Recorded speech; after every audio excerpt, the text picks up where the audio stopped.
Vinde, Espírito Santo, enchei os corações dos vossos fiéis e acendei neles o fogo do vosso amor. Enviai o vosso Espírito e tudo será criado e renovareis a face da terra. Oremos.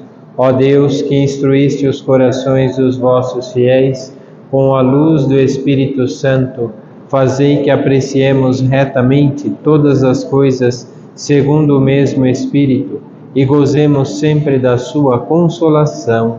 Por Cristo, Senhor nosso. Amém. Glória ao Pai, ao Filho e ao Espírito Santo. Nossa Senhora de Fátima. Bom, hoje o tema começa a partir do parágrafo 385, que é também aqui, dentro ainda da profissão de fé, sobre a queda, sobre o pecado. É verdade que Deus, quando criou o mundo, e nós já ouvimos isso e já falamos sobre isso, Deus criou o mundo e viu que era bom. Então, por que tem o pecado no mundo? De onde vem o mal, afinal? Se Deus não criou o mal, então por que o mal existe? Deus criou todas as coisas e viu que eram boas. Mas é verdade que não eram perfeitas e plenas. A plenitude da perfeição está em Deus. Então, o homem aperfeiçoa aquilo que é bom, mas será aperfeiçoado à medida em que ele se aproxima de Deus. E o que é o mal? É exatamente o contrário. Quando ele distancia-se de Deus, o que acontece é que ele fica preso à própria vontade. Então o que acontece é exatamente isso. A busca sofrida não encontrará saída a não ser na sua conversão ao Deus vivo. Todo o sofrimento que nós passamos na face da terra é uma privação da glória futura. Então, no final das contas, o que nós sofremos aqui agora é que nós não vivemos plenamente na companhia e na permanência com Deus. Estamos a caminho de Deus, e esse caminho se faz à medida em que nos aproximamos por uma vida de piedade e oração. E o que acontece é que quando nós nos distanciamos de Deus, quando desobedecemos à vontade divina, quando há uma desordem na nossa natureza, uma desordem nas coisas, tudo isso é chamado mistério da iniquidade, ou mistério do mal. Mas é verdade que tudo isso se explica ao mistério da piedade. Quando Jesus veio ao mundo e revelou ao homem qual é a vontade do Pai, é nesse sentido que nós descobrimos: quem não está na vontade do Pai não está com Ele, não permanece nele. E essa distância de Deus e a não permanência no Filho é que é um mal para nós, porque é uma privação da perfeição, é uma privação do bem. Então o que acontece com o homem, o mal existe enquanto uma privação de bem.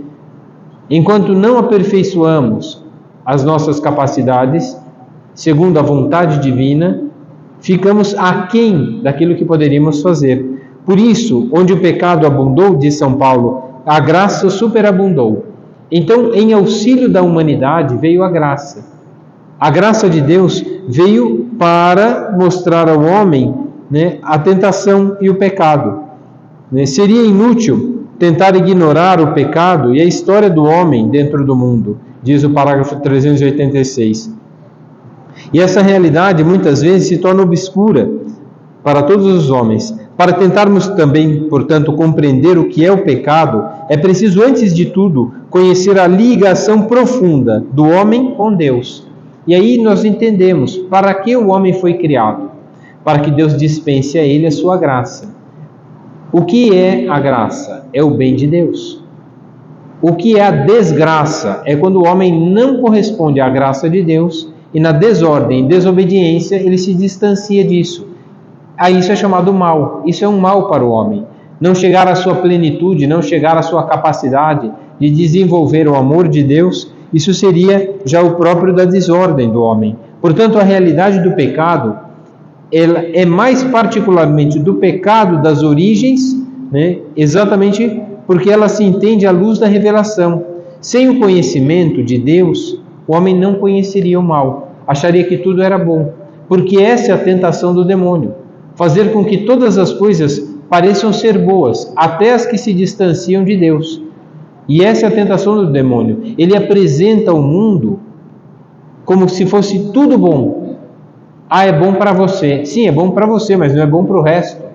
Por isso, nós descobrimos a questão do pecado original, que é uma desordem. Sem o conhecimento de Deus, que é aquilo que Deus nos faz conhecer, o pecado não é simplesmente apenas uma tentação. Para explicá-lo unicamente como uma falta de crescimento, como uma fraqueza psicológica, ele é um erro, é uma consequência necessária de uma estrutura social inadequada, e assim por diante. Poderíamos dar muitos nomes ao mal e ao pecado. São muitos os nomes: erro, problema psicológico, fraqueza, consequências necessárias de uma estrutura social inadequada. Às vezes jogamos a culpa no governo, às vezes jogamos a culpa nos nossos pais, às vezes jogamos culpa nos outros, e é exatamente o mal. O mal é uma tentação em que nos faz presos a uma situação prazerosa, agradável a nós, mas que priva os outros de um bem. E isso é o problema do pecado. E normalmente o catecismo diz exatamente isso, no parágrafo 387. Muitas vezes, essa falta de crescimento, a fraqueza psicológica, um erro, uma consequência necessária de uma estrutura social inadequada, muitas coisas, somente à luz do desígnio de Deus sobre o homem, quem ele é, compreende-se que o pecado é um abuso da liberdade que Deus dá às pessoas criadas para que possam amá-lo e amar-se mutuamente. Enquanto o homem não ama a Deus, enquanto o homem não se ama, não ama a humanidade, ele está em estado de pecado. Por que as divisões e o erro? Exatamente por causa do pecado. A origem do pecado original vem exatamente de uma desordem. Nós sabemos muito bem o que acontece. O que acontece é que o progresso da revelação vai esclarecendo essa realidade do pecado. E o homem vai descobrindo, não só nos 10 mandamentos que foi dado no Antigo Testamento, mas nas palavras de nosso Senhor, quando ele quase que resume os 10 mandamentos em amar a Deus sobre todas as coisas e ao próximo como a si mesmo.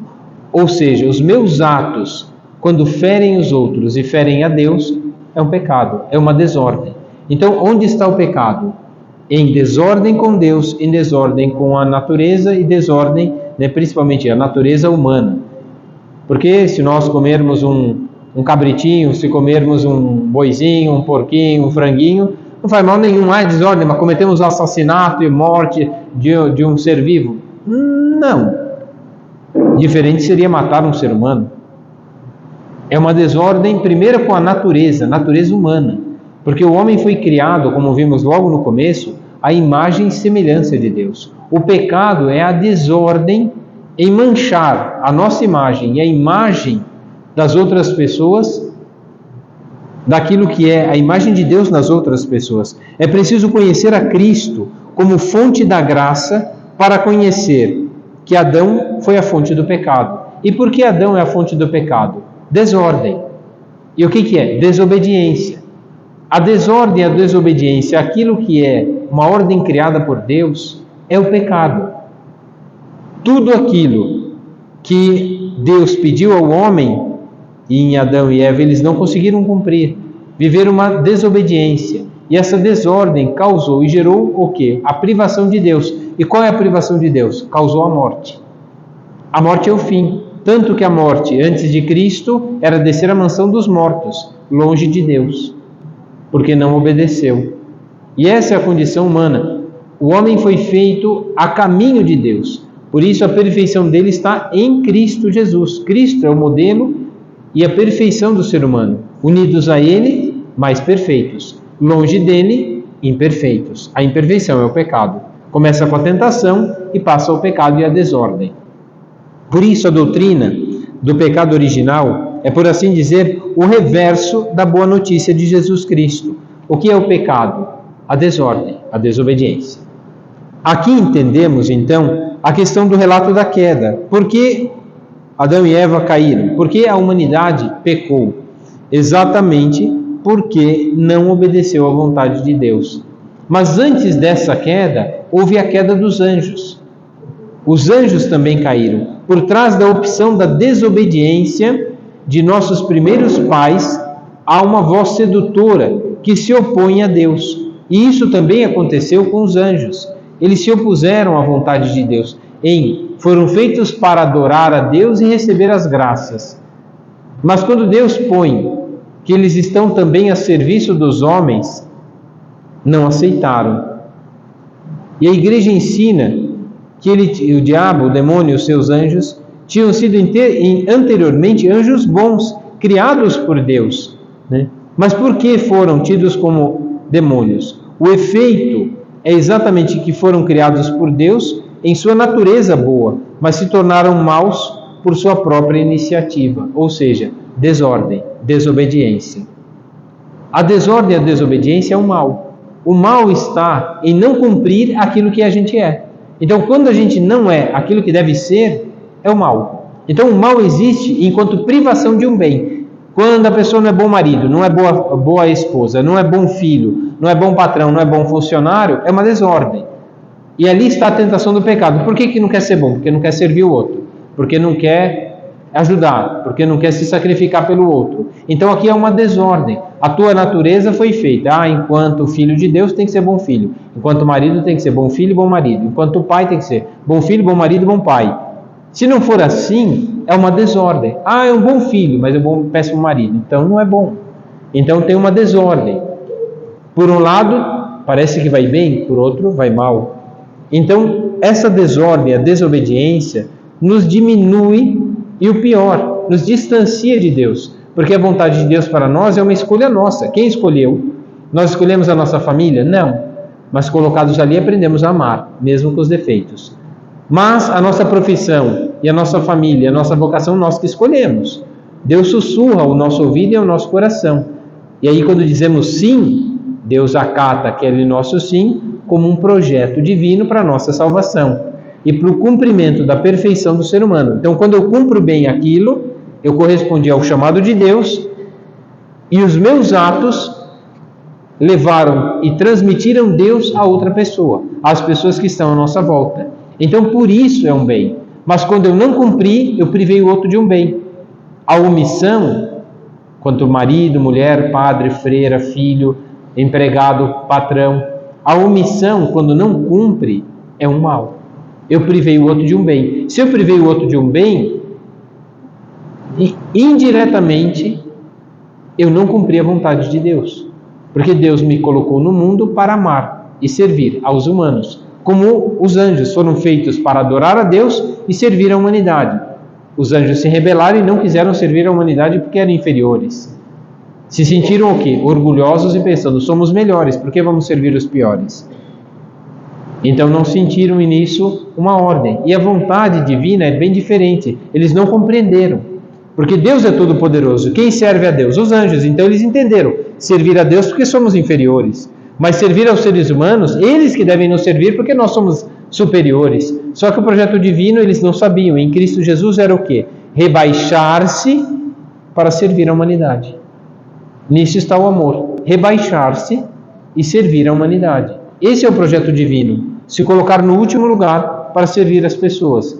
Deus, sendo todo-poderoso, rebaixou-se na criação, rebaixou-se, quando assumiu a condição humana. E esse é um caráter irrevogável. A queda consiste, ou seja, uma opção livre desses espíritos criados, que rejeitaram radical e irrevogavelmente a Deus e ao seu reino.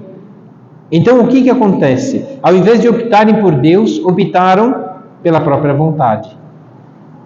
Aqui sem comentar a opção fundamental por alguma outra coisa, que às vezes a teologia da libertação pega a opção fundamental. A opção fundamental é Deus.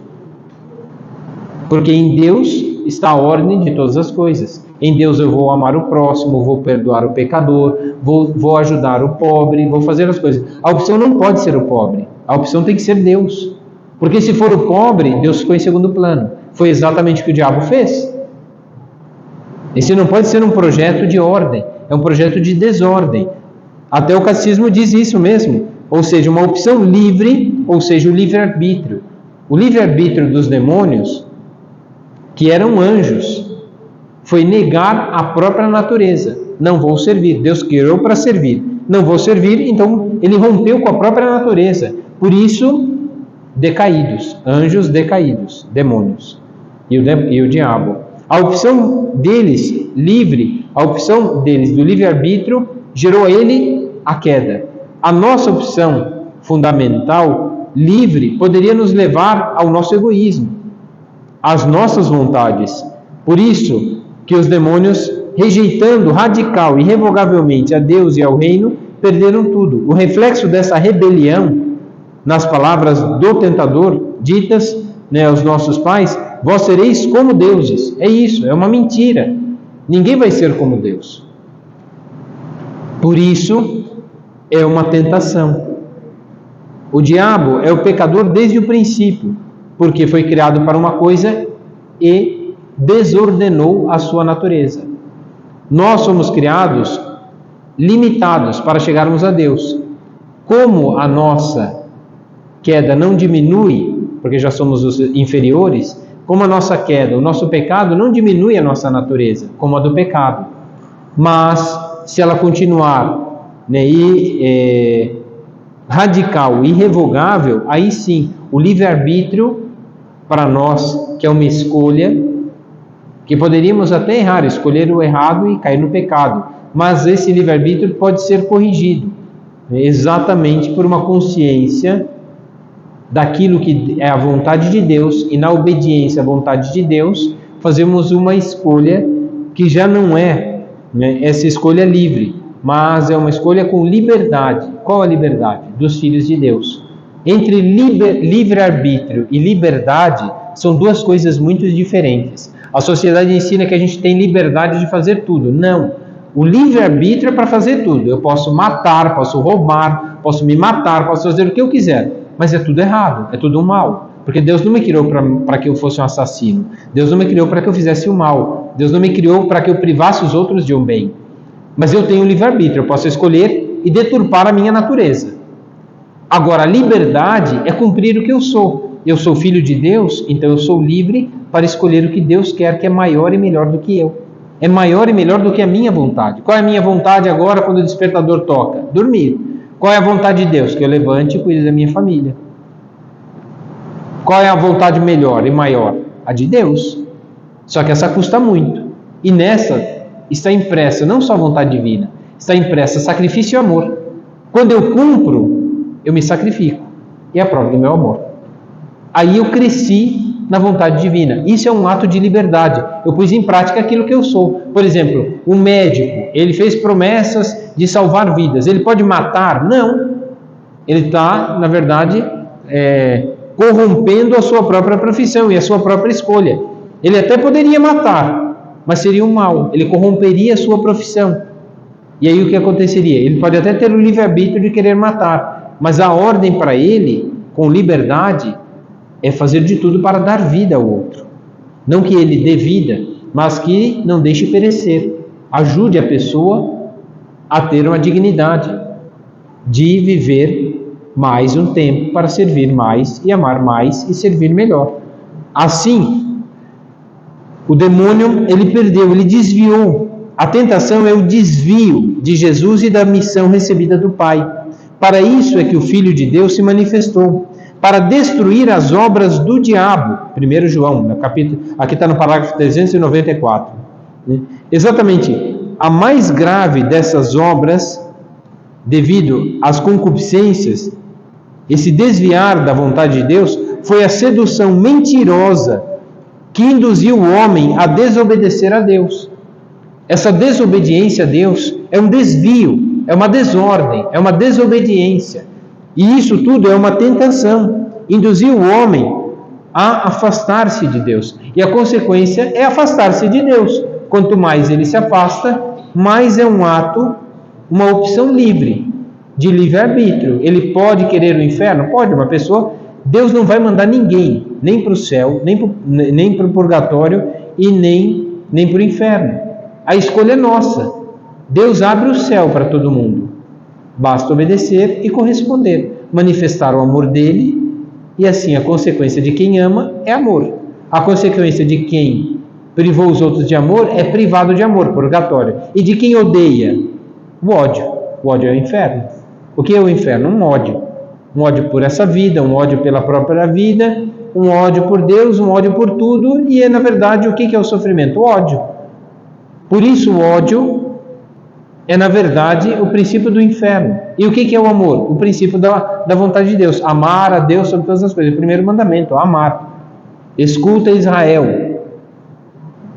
É preciso primeiro escutar a revelação divina para saber quem é o homem. Se nós não corrigirmos a nossa vida por aquilo que escutamos, fazemos mal. E isso tudo é natural. Por exemplo, a natureza.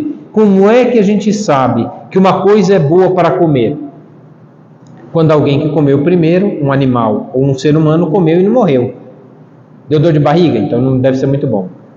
Saciou? Foi saboroso? Agradável? Então deve ser bom. Tem uma ordem. Então, se você entende a ordem daquilo, você passa a compreender a ordem daquilo. E quem te fez conhecer? Se não a própria natureza, a ordem que Deus deu. Na própria natureza. Na natureza tem uma ordem. Tudo na natureza tem uma ordem de ser. Então é preciso entender essa ordem. A opção livre de escolher mal, alguma coisa, ser contrário a essa ordem, é de verdade o desviar da própria missão, é destruir o próprio caminho. Essa sedução mentirosa induz o homem a se afastar de Deus. Isso é o pecado. Então o mal existe? Sim. O que é o mal? Afastar-se daquilo que você é. Filho de Deus. Quando você se afasta da tua natureza, você corrompe a sua natureza. Foi o que fez o diabo e os seus anjos, corromperam a própria natureza, desviaram-se da vontade de Deus, não obedeceram, não aceitaram. Não aceitar a vontade de Deus é um mal. Ah, mas como é que a gente sabe que a vontade de Deus é boa? Bom, para um ateu, ele já não acredita em Deus, então ele não acredita nos 10 mandamentos, não acredita em lei nenhuma. Então o que ele vai acreditar? Como é que ele pode chegar à perfeição e um bem? Como é que ele sabe o que é um bem? Comer uma coisa estragada, comer uma coisa saborosa. Qual que ele sabe que é melhor? Receber o carinho da família, receber um tapa na cara. O que ele sabe o que é melhor?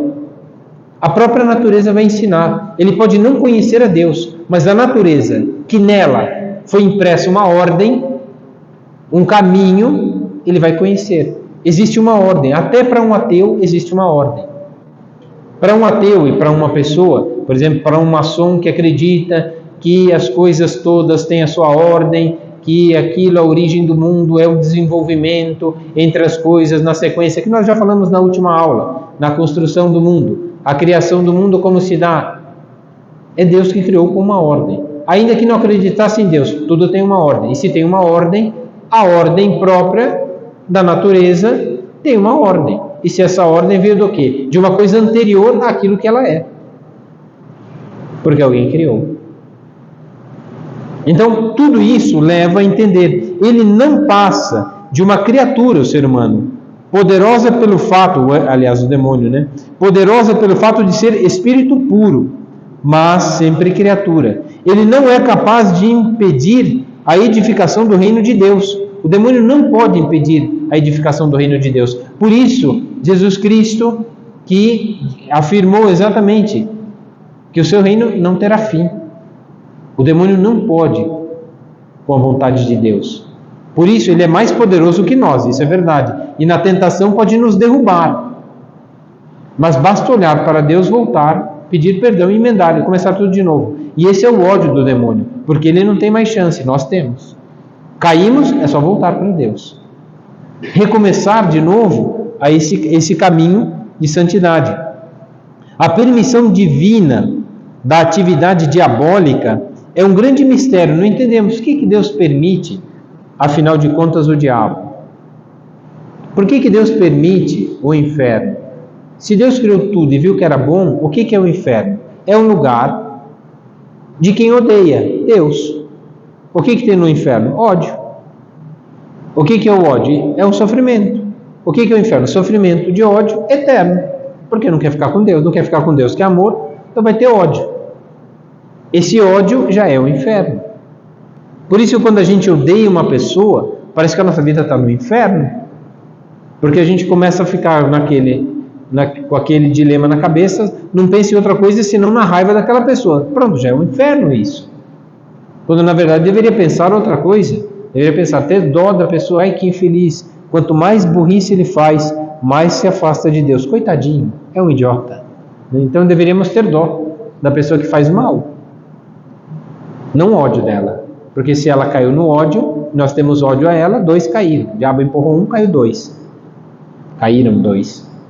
Assim devemos lutar. A permissão divina da atividade diabólica é um mistério para nós. Nós sabemos que Deus coopera em tudo para o bem daqueles que o amam.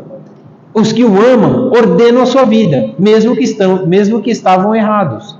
São Paulo estava errado e é santo. Santo Agostinho estava errado e é santo. Quantos outros santos estavam no mau caminho e depois mudaram de vida? Mesmo no mau caminho, mesmo com a vida errada, mesmo no mal, mesmo no pecado, mesmo afastados de Deus, caminhando para o inferno, bastou voltar o seu olhar para Deus, ordenar a sua vida na obediência, e obediência até a morte, morte de cruz. Aí sim, aprender a sacrificar e amando nesse sacrifício, imitaram Cristo. Nisso está o bem. Aí imitaram Cristo, deu a sua vida por nós, damos a nossa vida por aqueles que não merecem. Deus tira um bem até do mal.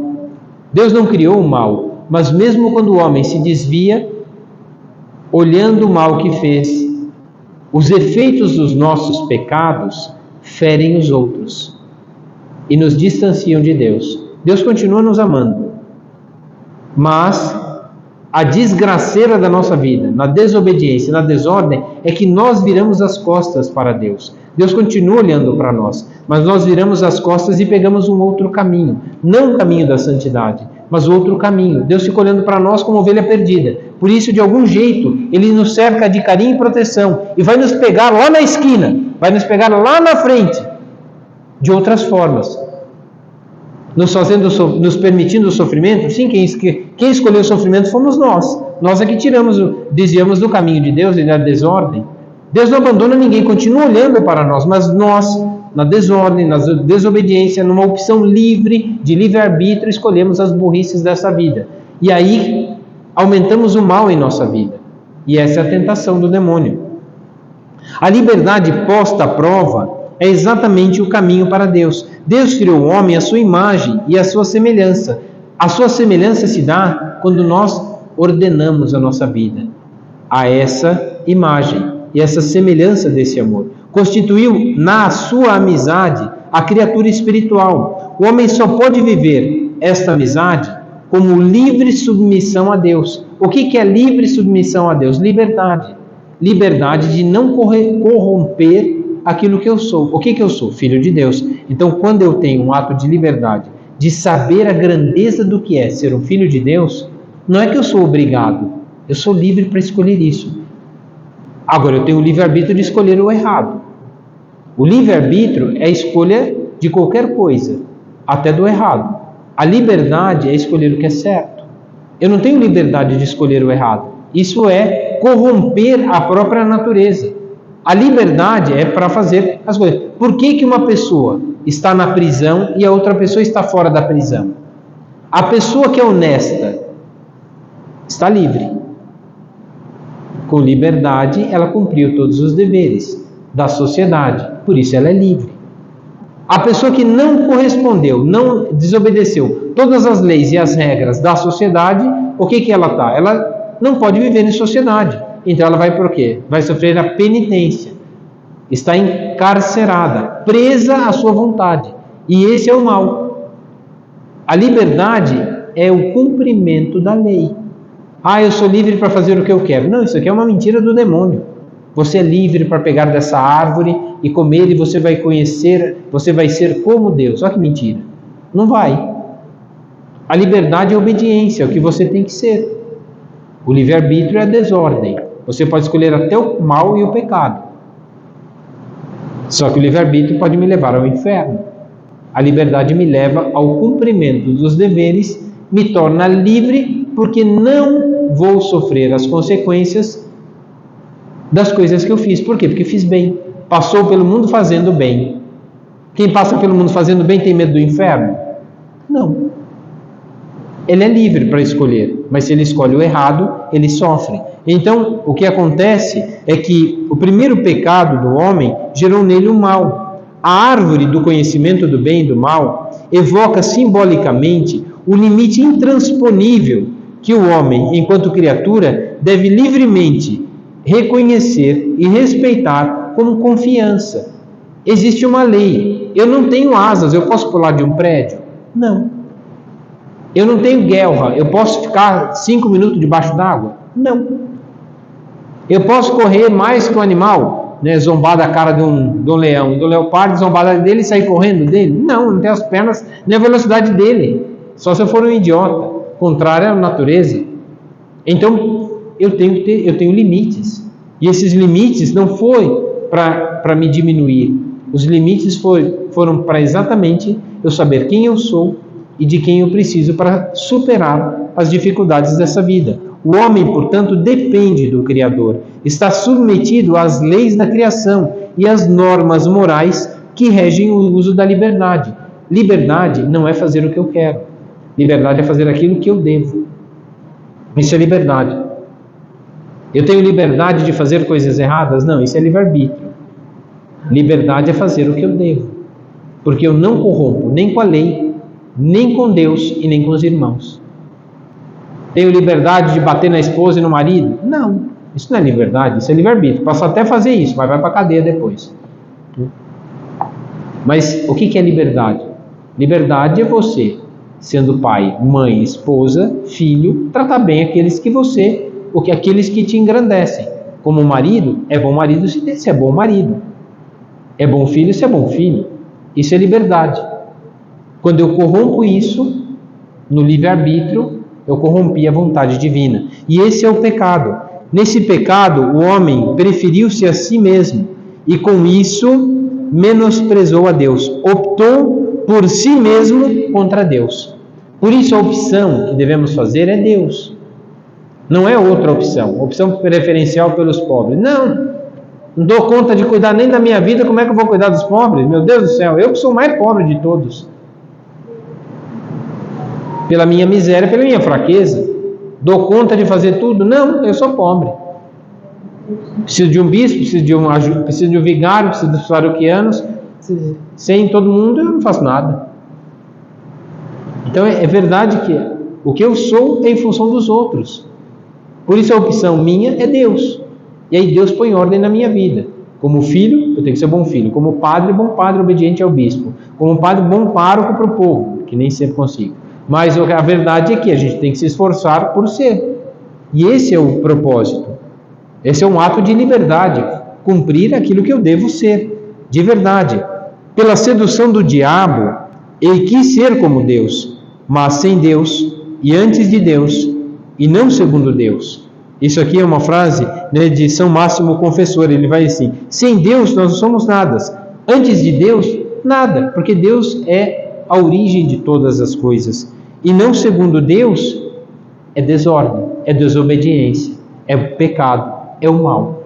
Sem Deus, sem mim, nada podeis fazer. Tudo que a gente faz sem Deus é pecado.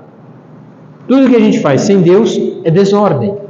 Por isso, no parágrafo 389 diz isso, uma frase de São Máximo: o que Deus nos criou, o criado, em estado de santidade, o homem está destinado a ser plenamente divinizado por Deus na glória, só na glória, aqui é caminho.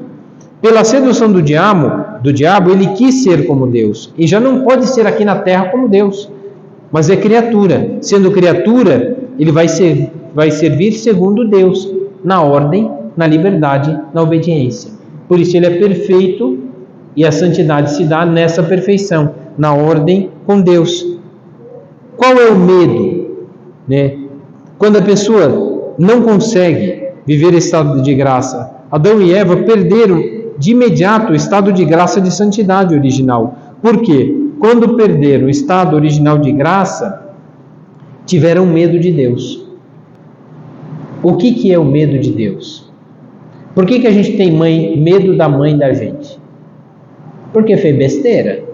Por que tem medo do patrão? Está em desordem e desobediência. Por que tem medo da natureza? Né, a história dos 3 porquinhos. Por que eles tinham medo da natureza? Porque a casa era feita de qualquer jeito. Um tinha preguiça, fez a casa de palha. O outro fez a casa de madeira. O outro que trabalhou mais, demorou mais tempo, foi prudente, construiu a casa. A história é só uma historinha de criança, sim, mas ali mostra exatamente a ordem.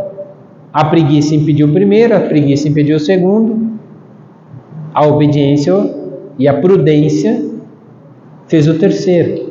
Na obediência, com prudência, o medo das coisas, o medo da natureza, o medo dos pais, o medo de ficar desempregado, o medo de fazer as coisas, não é um ato opressor, mas é a ordem que devida. O medo que nós temos do mundo e de Deus é porque estamos em desordem. Alguém tem medo de ir para o inferno? Todo mundo tem medo de ir para o inferno. Por que a gente tem medo de ir para o inferno? Porque alguma coisa na vida da gente tem que ser corrigida. Não, eu acredito em Deus, que Deus vai me salvar. Sim, poderia ser até presunção, que é um pecado. Ou desesperação, não, eu não tenho salvação. Não, a nossa salvação está em Deus. E aqui entendemos esse projeto divino. O caso de desobediência do homem voltará do pó ao qual foi formado. É uma morte que entra na história da humanidade. A desobediência causou medo, causou a morte. Porque a desobediência é o mal. O mal que é a privação de um bem. O que é o mal? Por que eu fiz mal uma coisa? Porque não fiz bem. Eu fui omisso naquilo que era bom.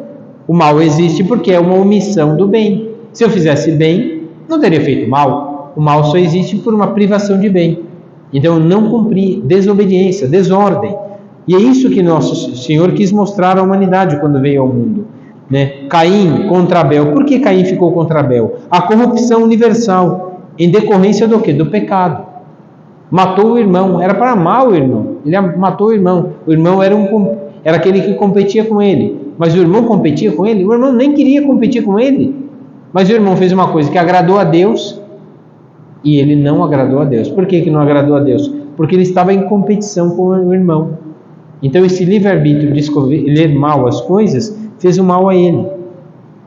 Essa universalidade do pecado na história do homem se manifesta exatamente assim. Parágrafo aí, a continuação, aquelas letras pequeninas, do 401.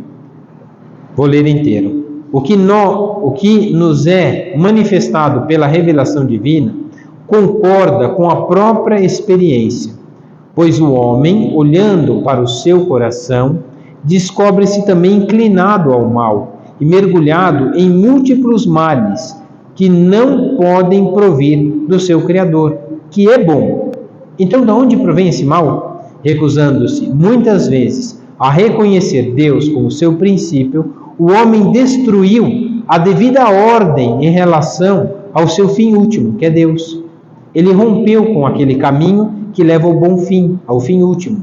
E ao mesmo tempo, com toda a harmonia, consigo mesmo e com os outros homens e com as coisas criadas. Ele criou essa desordem, destruiu essa ordem natural. Então o que é o mal? A destruição da ordem de Deus. É negar Deus. O que é o mal? Negar Deus.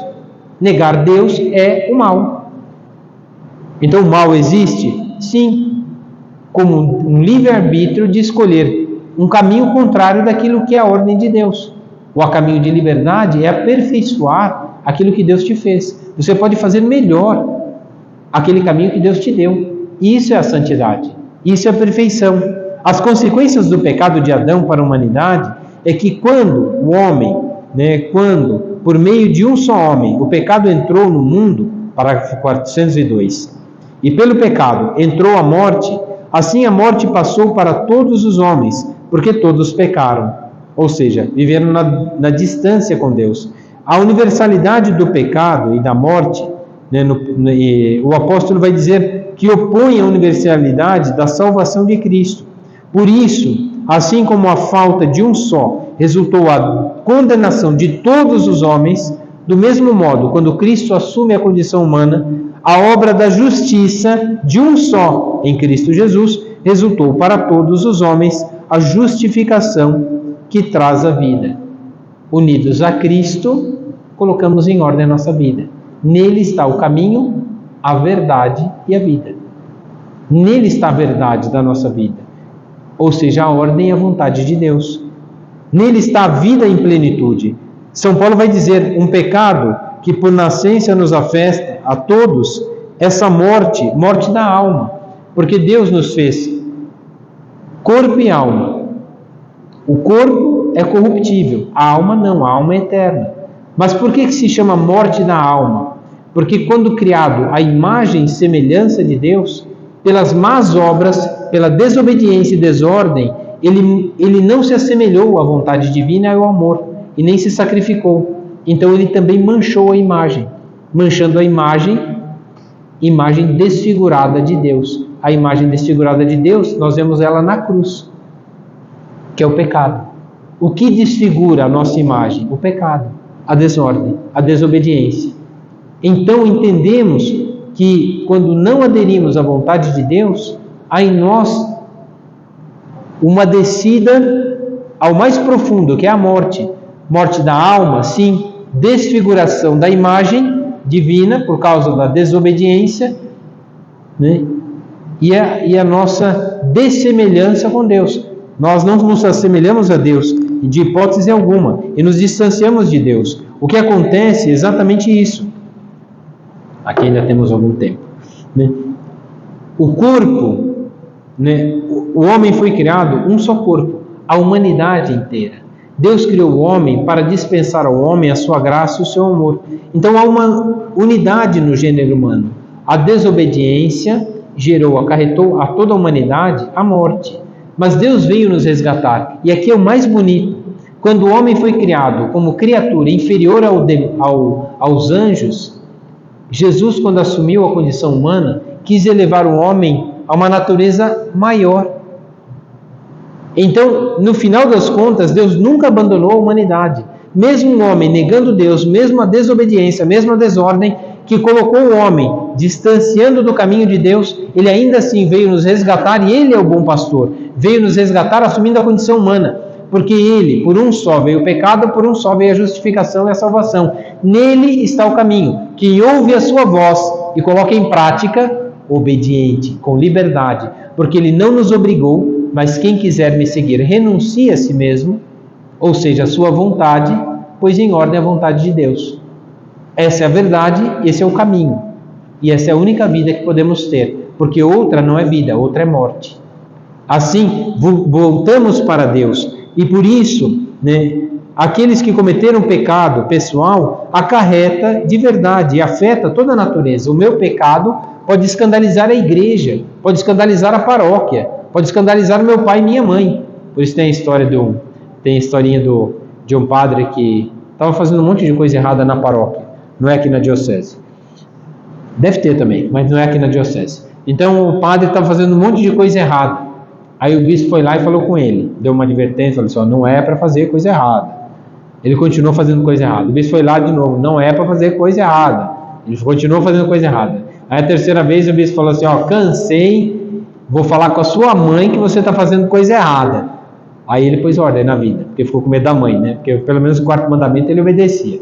O primeiro não estava muito não, mas o quarto mandamento ele tinha medo da mãe, né? Porque a mãe mandava nele ainda. Então pelo menos tinha alguma coisa boa nele, né? Era um filho obediente, né? Um filho temente a Deus, né?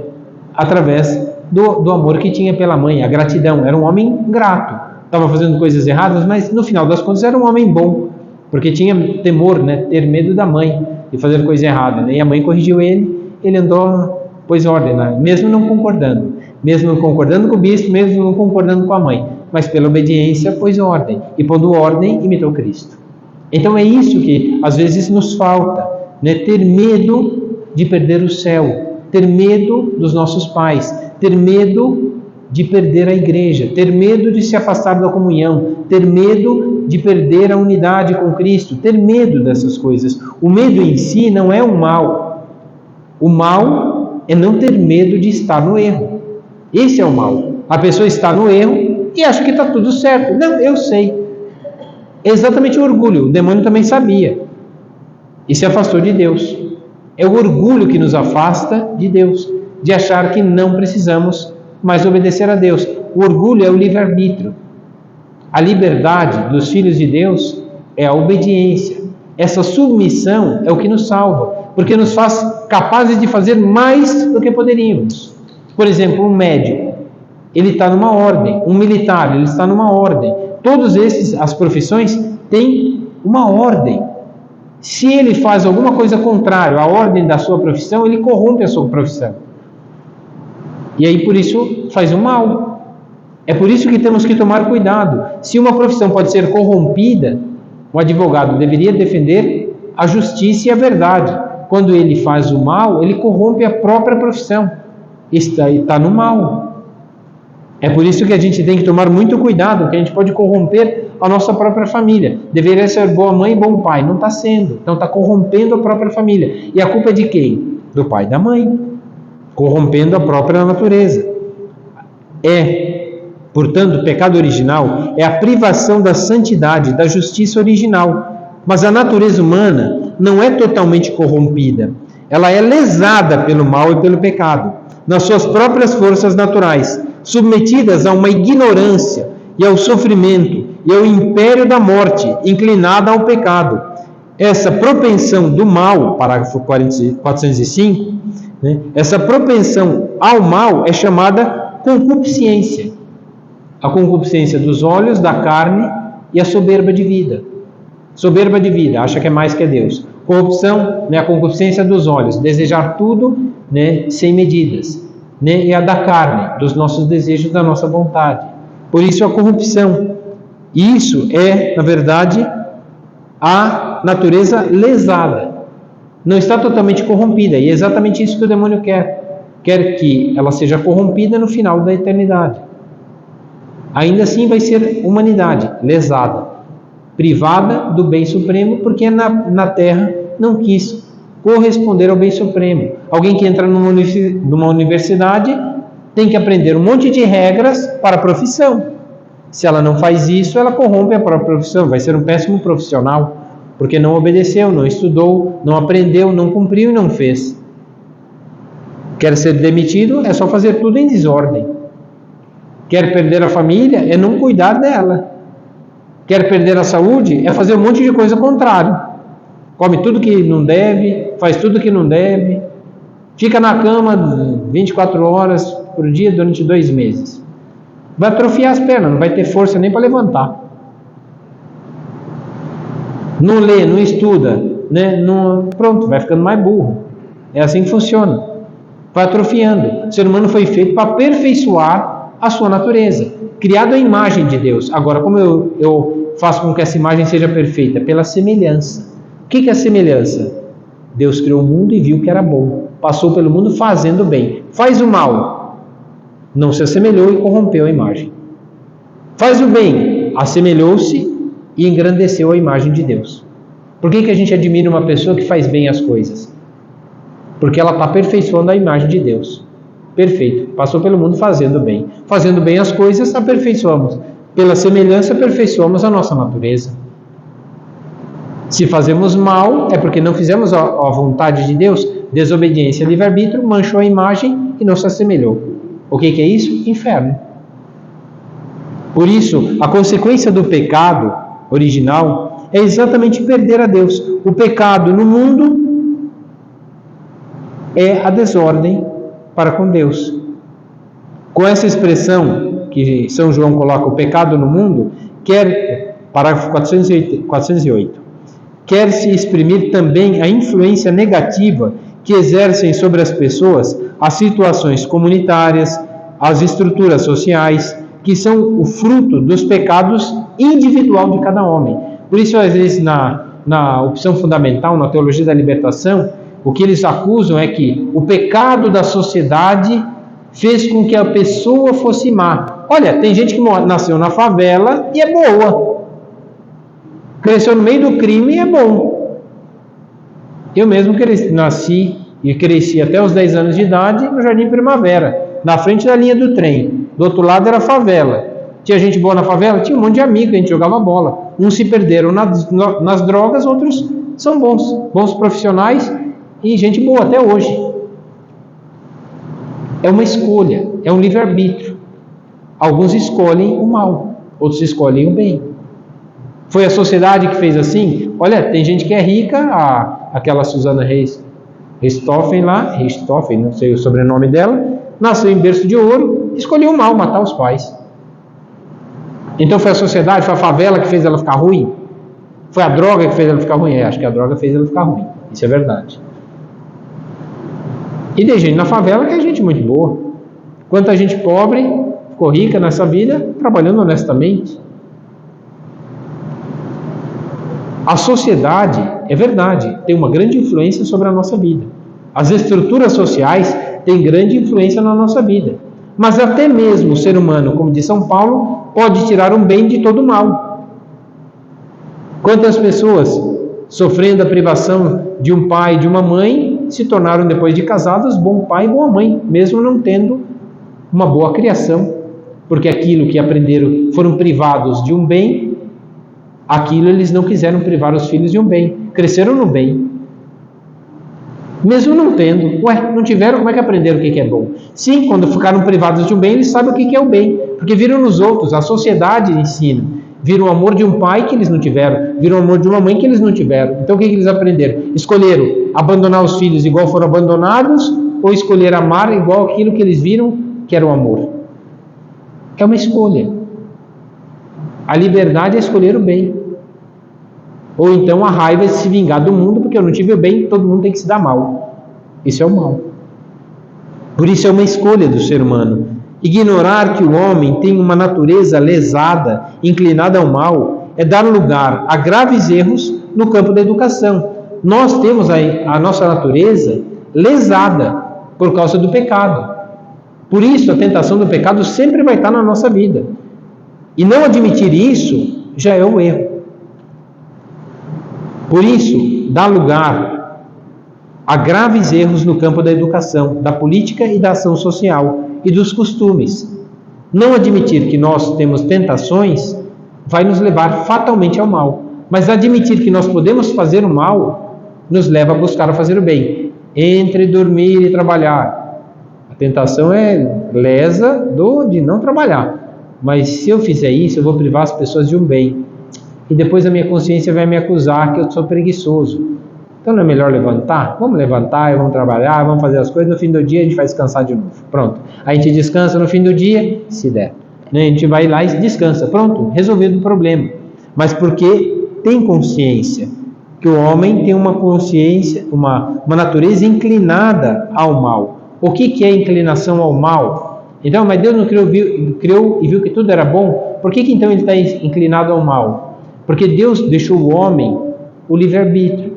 Ele pode escolher fazer o bem ou fazer o mal. Tanto que está na nossa natureza. Já antes de Cristo vir ao mundo, Aristóteles, Platão e Sócrates descobriram isso. A natureza humana, ela é igual em todo ser humano. E todo ser humano nasceu com isso. O bem que eu devo fazer, o mal que eu devo evitar. Por que eu devo evitar o mal? Porque o mal para o outro gera o mal para mim. Se eu chutar a canela do outro, o outro vai sentir dor, vai ficar com raiva, vai vir chutar a minha. Aí eu vou sentir dor, eu não vou gostar. Então, o mal que eu devo evitar e o bem que eu devo fazer. Quando eu faço o bem, o outro é agradecido. Eu experimentei a gratidão do outro. E gratidão é gratuidade. Fazer o bem ao outro é gratuidade. Gera gratuidade no outro. Então, é o bem. O bem que eu devo fazer, o mal que eu devo evitar. Se eu fizer guerra com o outro faz guerra comigo. Se eu tratar bem o outro na fome, quando eu tiver fome, o outro vai me tratar bem. Não foi assim, né? Quando José, no Egito, foi vendido como escravo, trataram bem ele tratou bem as pessoas, foi colocado num posto maior e tratou bem todo mundo depois, até os seus irmãos que lhe quiseram mal. Pagou o mal com o bem. O bem que eu devo fazer, o mal que eu devo evitar. Todo ser humano nasceu com isso. Essa é a natureza humana. Não posso fazer mal, porque se eu fizer mal, privei os outros de um bem, que era a vontade de Deus para mim. Por isso é preciso entender, aqui, para que todos entendam, no parágrafo 406, em linhas pequenas, tem dois erros aqui que acometeram a humanidade, duas heresias. A primeira heresia é com Pelágio, né, que era um padre. Ele achava assim, que Deus criou a natureza para o bem. Então o homem, por força própria, podia chegar até Deus. Não, precisa da graça. Se ele pudesse, por força própria, chegar até Deus, então não precisa de Deus. Isso é uma heresia. O homem pode, por capacidade própria, se esforçar e se assemelhar a Deus, mas contando com a sua graça. Então, Deus dá graça, o homem pode chegar. E a heresia contrária a isso é o protestantismo, com Lutero e Calvino, que aconteceu no ano 1500. Então, 1490 e pouco. O que acontece é que eles diziam assim: o homem, por força da natureza, ele é pecador, não pode nada. Só a graça pode tirar o homem. Então, o homem não precisa se esforçar. Para Lutero e para Calvino, não precisava se esforçar. Era só deixar-se na mão de Deus. Os que estão escritos no livro da vida vão se salvar. Os que não estão, já estão condenados. Então, o homem não precisa fazer nada. Eu posso continuar fazendo na minha vida o que eu quero, que eu vou ser salvo ou condenado. Quer dizer, isso daqui é uma heresia. Deus deu uma lei para que o homem, com liberdade, aderisse a essa ordem e cooperasse com a graça de Deus, e a graça de Deus o fizesse melhor. Então ele é cooperador da graça de Deus, então ele merece o céu. Se ele não cooperar com a graça, se ele não precisa da graça, ele é protestante. Aliás, ao contrário, se ele não precisa da graça, ele é pelagianista. Se ele conta só com a graça e não o esforço do homem, ele é protestante. Então o protestante não precisa de sacramento, não precisa de nada, ele não precisa da graça. Por que os protestantes cortaram a Eucaristia, cortaram o Crisma, cortaram quase todos os sacramentos? Confissão, não precisa mais se confessar. Porque não adianta confessar, eu sou pecador mesmo. Ou Deus me salva ou Deus me condena. Então não emenda a vida. Mas eles acreditam na predestinação de Deus, porque já tem destino. Já está escrito, quem está escrito no livro da vida. É isso aqui, porque Lutero teve uma crise existencial. Ele queria lutar contra o seu pecado, que ele tinha um pecado grave que ele queria lutar. Como ele não conseguia lutar, ele entrou em desespero. E quando ele leu São Paulo, aí ele disse que tudo é justificado por Deus. Então a justificação é Deus. Então só Deus vai justificar, porque eu não tenho salvação, porque eu luto, caio, luto, caio. Então não dá. Então o que acontece? Se Deus me salvar, eu estou salvo. Se Deus me condenar, eu estou condenado. Não adianta meu esforço. Então ele parou de lutar, parou de buscar os sacramentos, acabou com a piedade. No final das contas, só a Escritura salva. O que está escrito é o que vai ser. O ser humano está condenado, ou está salvo, se for a graça de Deus. Então, quer dizer, isso aqui é uma loteria, isso aqui é uma heresia. Eu não preciso me esforçar, Deus vai me salvar. Como é que Deus vai me salvar se eu não me esforço? Se eu não melhoro? Pelágio não, só eu faço. Não preciso de Deus, eu que vou me salvar. Se eu fizer bem as coisas, eu vou me salvar. Isso daqui são os dois pecados contra o Espírito Santo. Um é a presunção pelagiana, de achar que o que eu faço vai me salvar. E o outro é a desesperação luterana. Não adianta a minha vida mesmo, já está tudo perdido. Só Deus para me salvar. É a desesperação ou a presunção. São os pecados contra o Espírito Santo. Pelágio e protestantismo.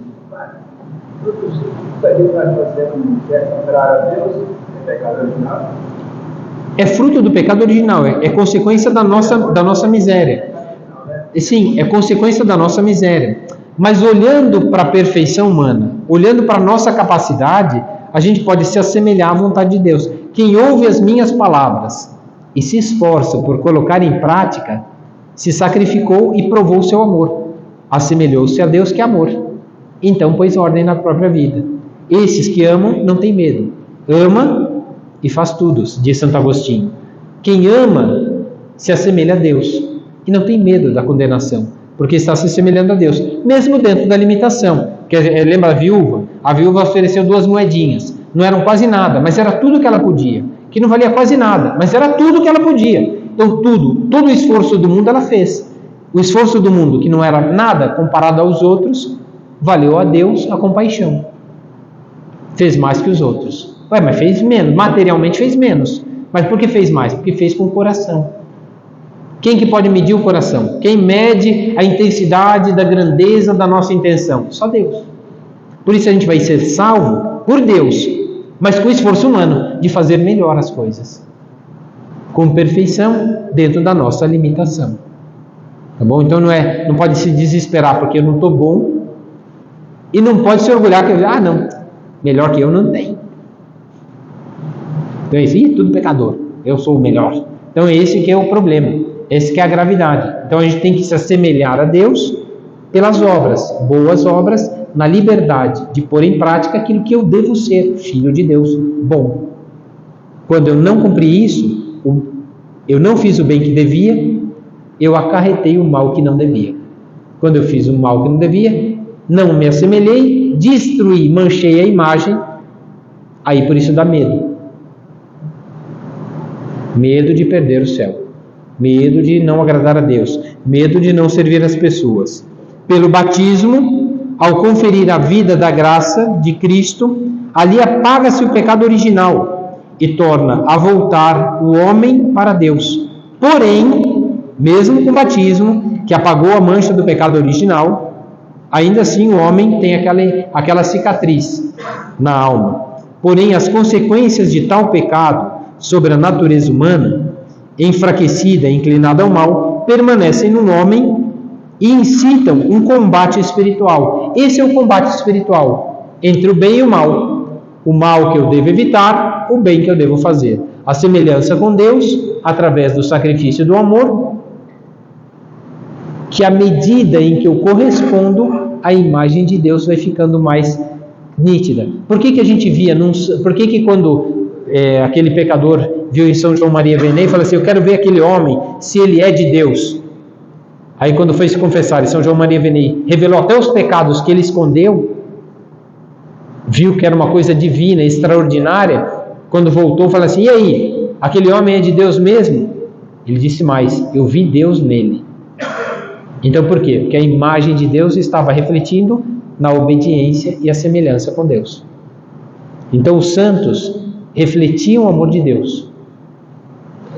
Eram uma imagem mais purificada daquele amor de Deus. E quanto maior a santidade, maior a imagem de Deus. Por que a gente vê em Nossa Senhora a imagem mais plena de Cristo?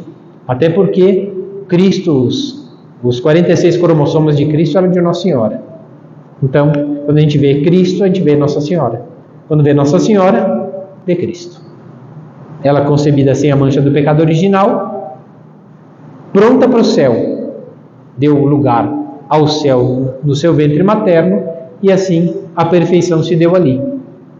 Deus aperfeiçoou o ser humano, Nossa Senhora deu o ser humano perfeito aos homens, lógico, pela obediência à vontade de Deus. Quem fez tudo é Deus.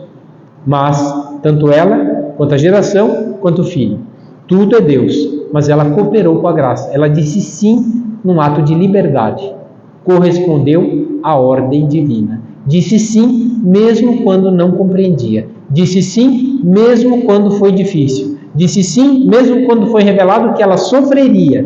Disse sim. Cooperou com a graça de Deus, livre, sem coação, mas com liberdade aderiu à ordem, na obediência, perfeição. Aqui entendemos o que é o problema da morte. O problema da morte, do pecado, é a desobediência. Inserido nessa batalha, o homem deve lutar sempre para aderir ao bem. E não consegue alcançar a unidade interior, senão com grandes labutas e o auxílio da graça de Deus. Não pode chegar sem a graça e sem grande esforço. Só esforço, pelagianismo. Só a graça, protestantismo. Grande esforço e a graça de Deus. Isso é o que nos leva à perfeição.